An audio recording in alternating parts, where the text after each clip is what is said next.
Bismillahirrahmanirrahim. Assalamualaikum warahmatullahi wabarakatuh. Perkenalkan, nama saya Hikmah Nurul Cahya, NIM F2019-01010.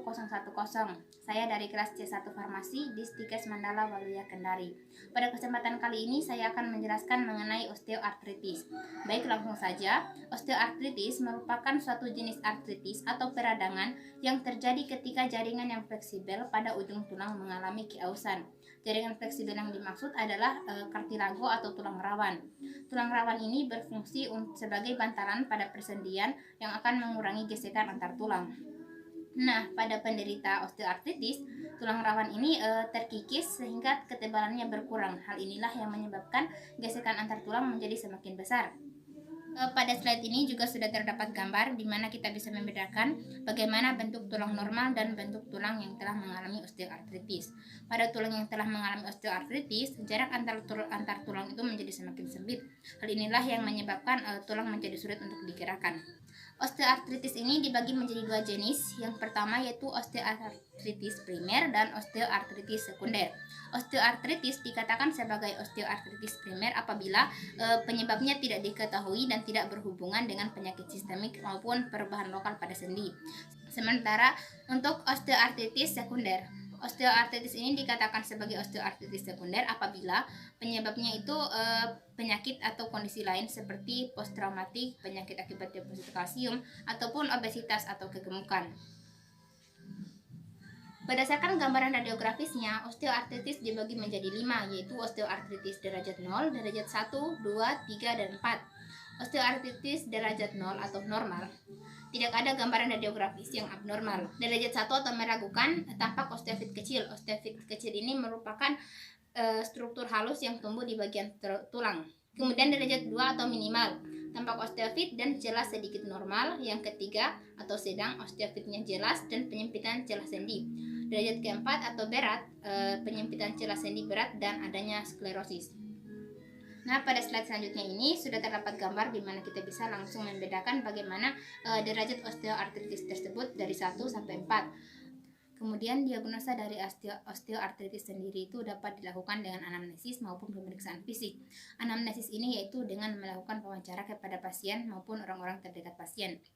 Sementara pemeriksaan fisik sendiri dapat dilakukan dengan langsung memeriksa kondisi fisik dari pasien, apakah terdapat pembengkakan ataupun benjolan pada tulang.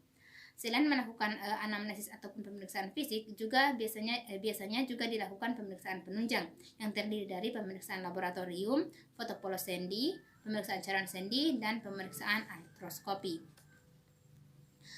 Ada beberapa gejala umum dari osteoartritis. Yang pertama yaitu sendi mudah nyeri, sakit, linu atau bahkan bengkak. Yang kedua yaitu kelenturan sendi menurun. Yang ketiga, otot mudah sekali melemah. Dan yang keempat, ada suara gesekan antar sendi ketika digerakkan. Faktor-faktor yang dapat meningkatkan osteoartritis. Osteoartritis ini dapat meningkat disebabkan oleh 5 faktor. Yang pertama yaitu usia. Orang dengan usia di atas 50 tahun biasanya lebih rentan mengalami osteoartritis. Yang kedua yaitu berat badan. Orang memiliki berat badan yang berlebih atau obesitas biasanya juga rentan untuk mengalami osteoartritis. Hal ini dikarenakan tulang menanggung beban yang terlalu berat setiap harinya. Yang ketiga yaitu keturunan. Seseorang dengan riwayat keluarga yang pernah mengalami osteoartritis, maka kemungkinan besar dia juga dapat mengalami osteoartritis.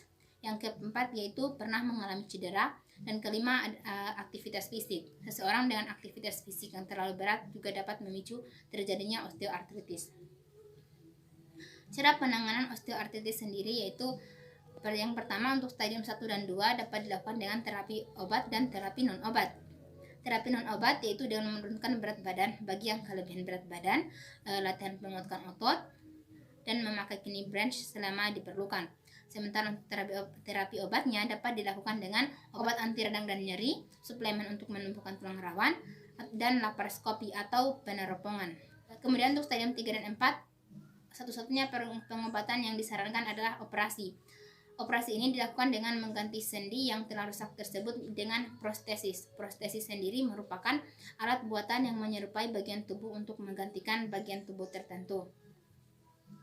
Kemudian yang terakhir yaitu pencegahan osteoartritis. Osteoartritis dapat dicegah dengan beberapa cara. Yang pertama yaitu menjaga berat badan ideal. Yang kedua selalu aktif, rajin bergerak dan berolahraga. Yang ketiga menjaga postur tubuh saat duduk atau berdiri. Yang keempat melakukan peregangan otot secara rutin. Dan yang kelima beristirahat dengan cukup dan teratur. Demikian penjelasan yang dapat saya sampaikan. Lebih dan kurangnya mohon dimaafkan. Wabillahi taufiq wal hidayah. Wassalamualaikum warahmatullahi wabarakatuh.